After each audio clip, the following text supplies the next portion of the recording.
The last thing the power establishment wants is a conscious, informed public capable of critical thinking. This is why a continually fraudulent zeitgeist is output via religion, the mass media, and the educational system. It is in their interest to keep you in a distracted, naive bubble, and they are doing a damn good job of it. This is Aaron Russo, a filmmaker and former politician. To his left is Nicholas Rockefeller of the Council on Foreign Relations. After maintaining a close friendship with Nicholas Rockefeller, Aaron eventually ended the relationship, appalled by what he had learned. I got a call one day from an attorney woman I knew, and she said, "Would you like to meet one of the Rockefellers?" I said, "Sure, I'd love to." And we became friends, and he began to divulge a lot of things to me. So he said to me one night, he said that there's going to be an event there, and out of that event, you're going to see we're going to go into Afghanistan, so we can run pipelines from the Caspian Sea. We're going to go into Iraq to take the oil and establish a base in the Middle East, and we're going to go into Venezuela and try and get rid of Chavez. And the first two they've accomplished. Chavez they didn't accomplish. And he said you're going to see guys going into caves looking for looking for people that they're never going to find. You know, he was laughing about the fact that you have this war on terror. There's no real enemy. He's talking about how by having this war on terror, you can never win it because it's an eternal war. And so you can always keep taking people's liberties away. And I said, how are you going to convince people that this war is real? He says, but the media can convince everybody it's real. I mean, you know, it's just that you keep talking about things. You keep saying it over and over and over again, and eventually people believe it.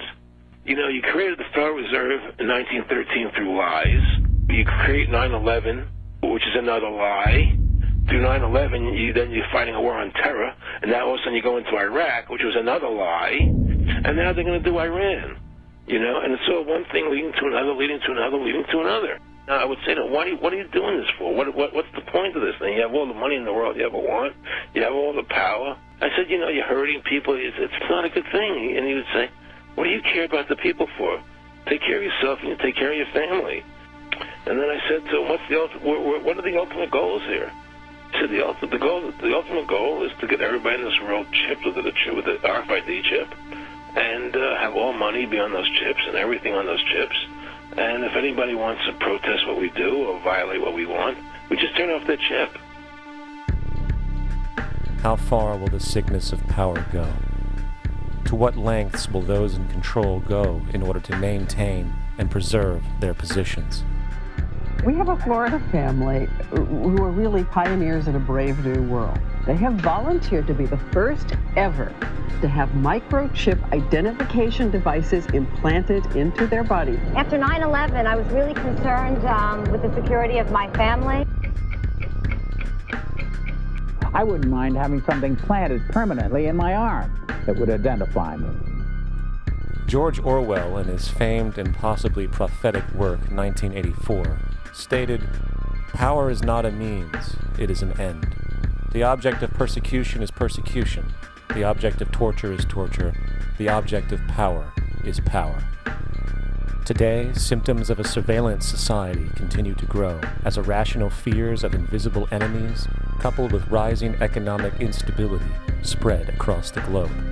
It is under this guise of security that we can foreshadow a world where everyone is tracked, everyone is on camera, and everyone is subordinated.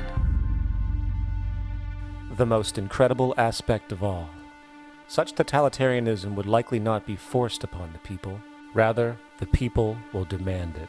For the social manipulation of society through the generation of fear and division has completely inhibited the culture. Religion, patriotism, race, wealth, class, and every other form of arbitrary, separatist identification and thus conceit has served to create a controlled population, utterly malleable in the hands of the few. Divide and conquer is the motto, and as long as people continue to see themselves as separate from everything else, they lend themselves to being completely enslaved.